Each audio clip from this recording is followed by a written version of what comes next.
মায়ের আবার শরীর খারাপ হঠাৎ করে। কি শরীর খারাপ? সেটা হচ্ছে সর্দি কাশি। মা এখানে বসে পড়েছে নেবুলাইজার নিতে।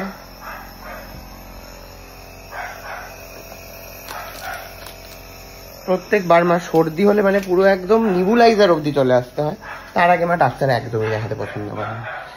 তো যাই হোক, ডাক্তারখানায় আমার একটা শুটিং রয়েছে, হইচইয়ের একটা প্রমোশন, সেখানে যেতে হবে। আর দাদাই নিয়ে যাবে মাকে হার্টের ডাক্তারখানায়। আপাতত এটা কালকে সুকান্ত কালকে বিশাল বড় একটা অ্যাক্সিডেন্ট হয়ে গেছে। তো যাই হোক, ও ভালো আছে, আমাদেরই মতন, মানে গাড়ির অবস্থা সিচুয়েশন হয়ে গেছিল। ও যখন আমাকে কালকে ফোন করে তখন আমি ছিলাম শান্তিপুরে, তো সেখান থেকে আমি এসে ওর সাথে দেখা করেছি। যাই হোক, ও ঠিক আছে, বাট এই মেন্টাল ট্রমাটা বেশ কিছুদিন থাকবে ওর। মানে আমার যেমন রাস্তায় বেরোতেই ভয় লাগতো আগে, তো আস্তে আস্তে ঠিক হবে, ঠাকুরের অশেষ কৃপা যে ও ঠিক আছে। আর কারোর কিছু হয়নি, শুধু ও তো নয়, অন্য অপোজিটেও যদি কেউ থাকতো তারও যেমন খারাপ লাগতো সেটাও। কারোর কিছু হয়নি, এটা একটা ভালো। আর আমি যেহেতু বেরিয়ে যাবো শুটিংয়ে, তো মা নিয়ে যাবে, মা মানে দাদাই নিয়ে যাবে মাকে হার্টের ডাক্তারখানায়। হার্টের কোনো সমস্যা যেটা ছিল সেটা রুটিন চেক আপের জন্য নিয়ে যেতে হবে, তার কারণ 6 মান্থ হয়ে গেছে মা একই ওষুধ খাচ্ছে, তো সেটার জন্য। আর এই সর্দি কাশিটার জন্যই মেন সমস্যা ছিল। আর সুকান্ত কালকে ওই জন্যই মাকে নিয়ে গেছিলো ডাক্তার দেখিয়ে, ওষুধপত্র কিনে এই মা এখন ইমিউনাইজার স্টার্ট করলো। যাই হোক, দেখা হচ্ছে শুটিংয়ে গিয়ে, টাটা। তো মা এখানে রেডি হয়ে গেছে, যাবতীয় যা যা সমস্যা এই যে সবকিছু খুলে বলবে। আমি থাকতে পারছি না, আমি থাকলে তো জমিয়ে দিতাম তোমাকে। আমি খাবার লিস্ট করে আনবো কি কি। হ্যাঁ প্লিজ, এটা খুব দরকার। যেভাবে তুই হচ্ছে নিয়ে গিয়ে খাওয়াচ্ছিস মাকে, প্রত্যেকটা কে খাওয়ার দায়িত্ব কার? খাওয়ানোর দায়িত্ব কার? তোর কার? বিভিন্ন আমার সাথে মাকে আমি খাওয়াই না। মাকে জিজ্ঞেস কর, এইটুকুনি করে দিই। ছুটি নিলে তুমি আজকে দাদা ভাই?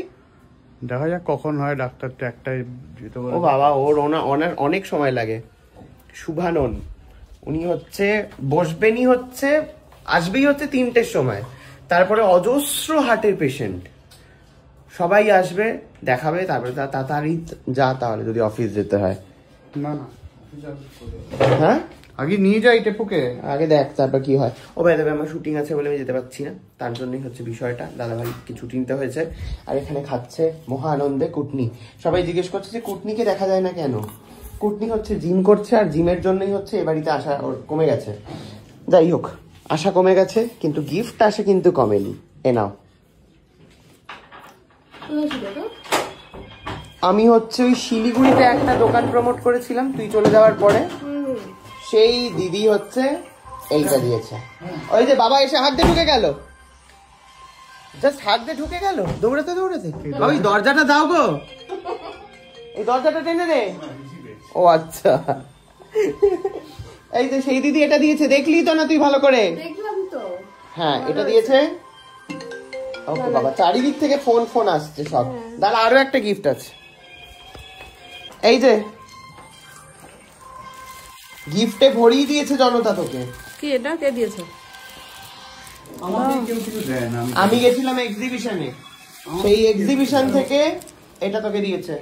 বাহ, লোকে কি আমার ভালোবাসে না? না, লোকে তোকে ভালোবাসে না। মেয়েদের এক্সিবিশনে আমিই পেলাম না, তুই পাবি, এটা দাবি রাখছিস? ঠিক আছে, কোথাও তো কেউ দেয় না আমাকে। হ্যাঁ যাই হোক, দেবলীনাকে দিয়ে একজন এটা আমাকে পাঠিয়ে দিয়েছে। দাদা ভাই খোলো তো দেখি কি আছে। হাত এঁটো। তুমি আবার খেয়েছো? খাবো তো। বাবারে, আমিও খাবো, শুটিং আছে আমার, বেরোতে হবে। সুন্দর আমার আর মায়ের প্রোফাইল পিকচারটা এঁকে দিয়েছে, এই দেখো দাদা ভাই, ভালো না? বাবা বিরিয়ানি খাচ্ছ তো? তুই খাচ্ছিস না তো ঠেলানি মালটা।